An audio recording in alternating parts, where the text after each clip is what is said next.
Don't buy vibe-coded plugins. Just don't. I'm surprised I need to say that. Especially not vibe-coded plugins for a beta piece of software that isn't even out yet and was announced a week ago. So I found this thing from LuxCache, Sample Studio Plus. They announced it, let's say, 6 days ago. That was like 2 days after Ableton announced extension. So that's pretty fast. Unabashedly vibe-coded Ableton extension. And it seems really complex for something that was made so quickly. And that's... like, fuck that. and then, shortly after, 3 days ago, just a couple days after they announced the product itself, version 1.2 with advanced sound design tools, layer tab, key detection, and much more, a redesigned engine. So they redesigned the engine in like 3 days. Like, it's stupid. That's really stupid. That is not enough time to make a quality plugin, and clearly that is just AI generated as all hell. I wouldn't trust that. And they want like $60 for this. That's outrageous. And I hope people aren't buying that.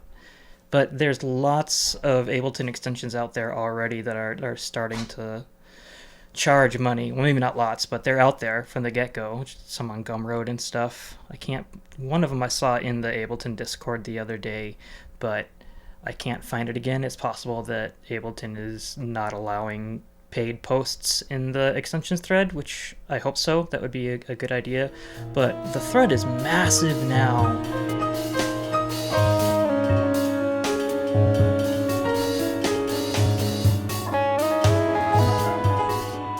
Because there's like 100 extensions already within a week just in this thing, because people are cranking stuff out way too fast. And what's really frustrating about this is a lot of people are making some really interesting extensions, and if they weren't crap, I would love to use them. Someone make some guitar tab thing and a lot of workflow improvement things that I would kill for, but I don't want to touch them because they're poison, because they're AI generated, and Ableton is encouraging this, and it's just filling with crap as quickly as possible, so you can't separate out what's good and what's not now. Like, if someone makes these tools and says, hey, I didn't use AI to make this, I made it by hand, I'll snatch it right up in a second. But right now, the entire extensions ecosystem is just, I don't want to touch it.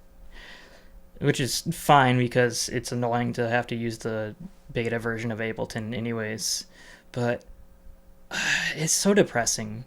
And I hate making these videos. I'm not the person who should be talking about this. I'm terrible at talking to cameras. I don't like it. It's really hot in my room with like baking sun in my south-facing windows, and I have to turn off all my fans and everything to record. I don't like this. But again, nobody's really talking about it. People are just taking this at face value. Even people who otherwise are like, crying out against the proliferation of AI in our culture right now. A lot of anti-AI people now are just going all in on this because it solves some problems. Speaking of which, this comment here really stood out to me. And if this is satire, then they nailed it. But I think this is genuine and kind of sad and indicative of the problem. This person says, I also think this is dangerous ground, but at the same time, I'm super happy that some of my biggest Ableton workflow struggles will be solved.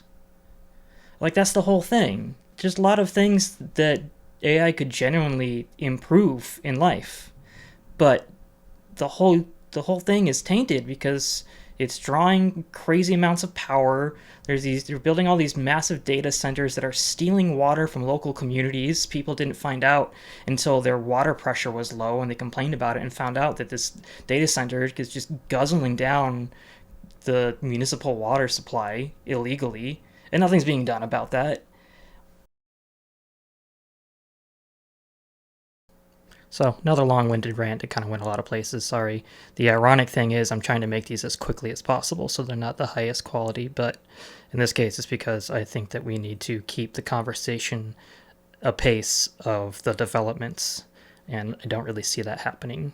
So what's the point of all this? Just like talk about this stuff, think critically before making decisions about your creative process and your purchases and the kind of things that you tacitly endorse just by using. Will I use Ableton extensions? Probably sometime in the future.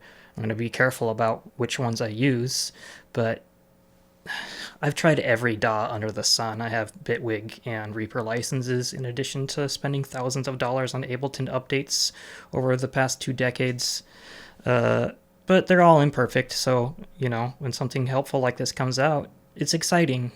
But let's just be careful about the stuff that we use and how we discuss it and how quickly we adopt things without critically thinking about what that means for ourselves and for culture at large.